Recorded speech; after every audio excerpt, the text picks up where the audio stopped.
Mainit na usapin sa 50th Top Management Conference ng kapisanan ng mga broadcaster sa Pilipinas kung paano maitataguyod ang malinis, maayos at tapat na eleksyon sa darating na Mayo 2025. Samantala, sa harap ng kawalan pa rin ng batas sa social media regulation, tinitingnan ngayon ng KBP ang pag-accredit maging sa vlogger broadcasters. Narito ang ating balitang A to Z. Siguro nga po dapat magti-TikTok na nga talaga ang chairman ng COMELEC. Can't beat them and join them? Yan ang hot topic ukol sa social media broadcasters sa 50th Top Management Conference ng kapisanan ng mga broadcasters sa Pilipinas. Iniangat kasi ni COMELEC Chairman George Garcia ang issue ng kakulangan ng batas na magre-regulate sa social media. Ayon sa komisyon, lumang-luma na ang umiiral na 1985 Election Code at hindi na ito nakakasabay sa panahon na ang labanan sa halalan ay nasa internet na rin. Radio, television, print media, Republic Act 9006, covered kayo ng regulation ng Commission on Elections. But when it comes to social media, that's a problematic, still gray area. Kaya naman ang KBP, tinitingnan na rin ang posibilidad ng pag-a-accredit sa mga vloggers na nasa ilalim ng mga organisasyon.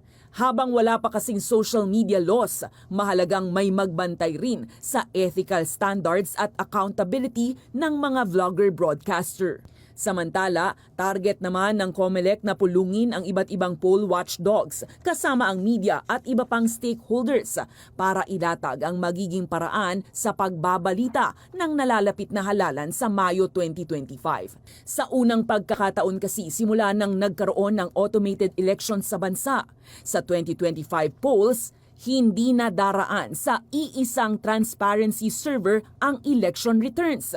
Sa halip, yung pong machine magtatransmit siya simultaneously at the same time sa PPCRV, sa NAMPREL, sa majority party, sa minority party at sa media.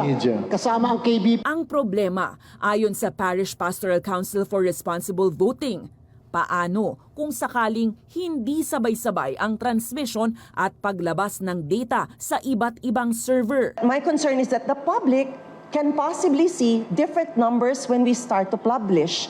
And imagine what they would do with that, what the naysayers would do with that. They will say, "Ay, how shall?" Because they don't understand the nitty-gritties of information flow.